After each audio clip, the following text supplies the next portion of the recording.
everyone, welcome to Indian Curries and Pickles. Today we are going to indulge in the most exquisite cuisine of India, Bengali cuisine. Bengal is a riverine plain which produces abundant rice, and the rivers of Bengal are an inexhaustible resource of different variety of fish. That is why from the ancient times rice and fish emerged as the staple food of the Bengalis. Apart from the fish and rice, Bengal has had a rich tradition of many vegetarian and non-vegetarian dishes. And most of these, such as dal, poshto, fish curry and mutton curry, are consumed with rice. Today, I'm going to create an exotic fish curry keeping all the authentic spices from Bengali cuisine in mind. Poshto or poppy seeds are used liberally in Bengali cuisine, whether it's jhingi poshto, batata poshto or poshto fish curry. My culinary sensibilities have tried to create a combo dish, batata poshto fish curry. So let's try this. So let me introduce you to the ingredient first. This is fish. I have taken sea bass. You can take any fish which you like. This is coconut milk powder. This is ground paste of coriander and garlic cloves. So this is poshto or poppy seeds. I have soaked it overnight. This is dry coconut powder. These are muskmelon seeds which I have soaked 2 hours before. So now all we have to do is we have to grind these 3 ingredients to make the base for the gravy. This is batata or potatoes.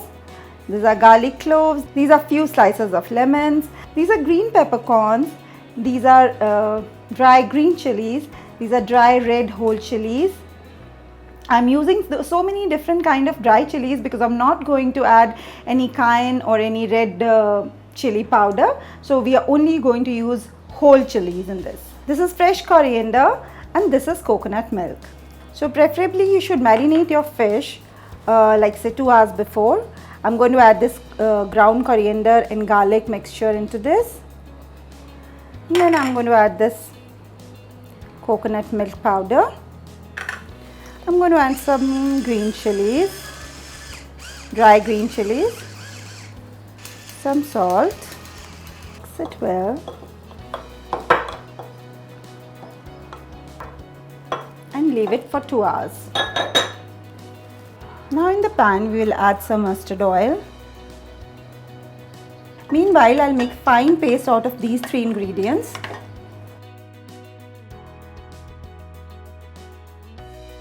We've added all the 3 ingredients in the blender. Now I'll add some coconut milk to make the paste. So this is what it looks like after blending. Now we will start preparing our fish. Green peppercorns, whole red chilies, green whole chilies and some garlic.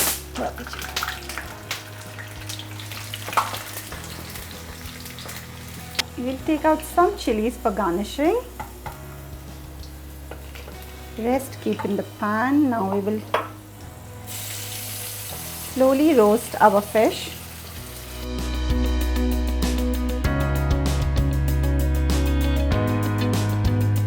Keep the flame high at this stage. Flip it over. I have used sea bass, but you can use any fish you like, but preferably it should be a boneless fish.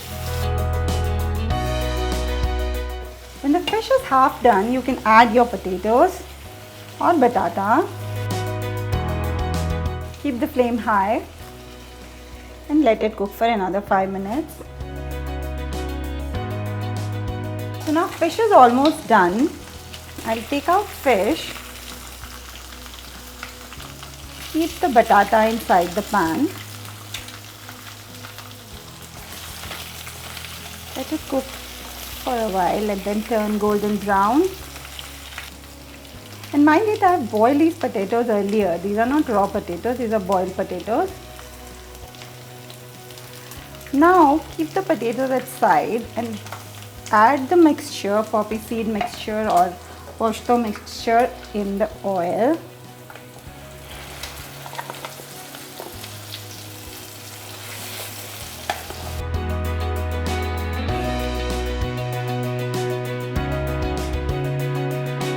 Now let's add some water at this stage.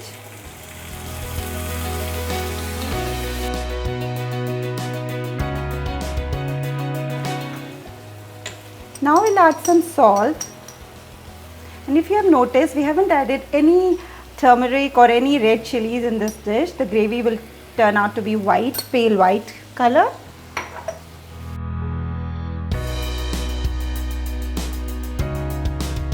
To make the gravy a bit more liquidy, we'll add some more coconut milk.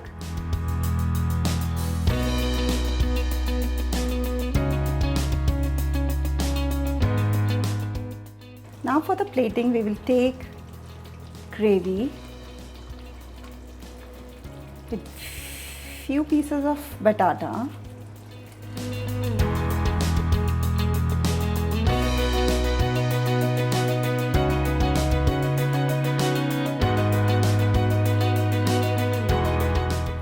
Some coriander on the side and some lemon.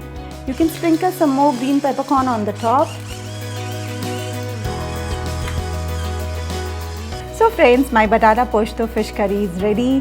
I can't wait to dig in, and I've served it on banana leaf. As they say, banana leaf has got many antibacterial properties. So when you serve your food on banana leaf, the nutritional value of the food increases many folds. So like Bengali cuisine is synonymous with fish, let Indian homemade gourmet be synonymous with Indian curries and pickles. Do try this delicacy at home and send us your feedback. Bye-bye. So friends, do follow us on our YouTube channel and don't forget to press the bell icon for future notifications. For the detailed recipe, press the title of the dish and you will get the detailed written recipe. Bye-bye.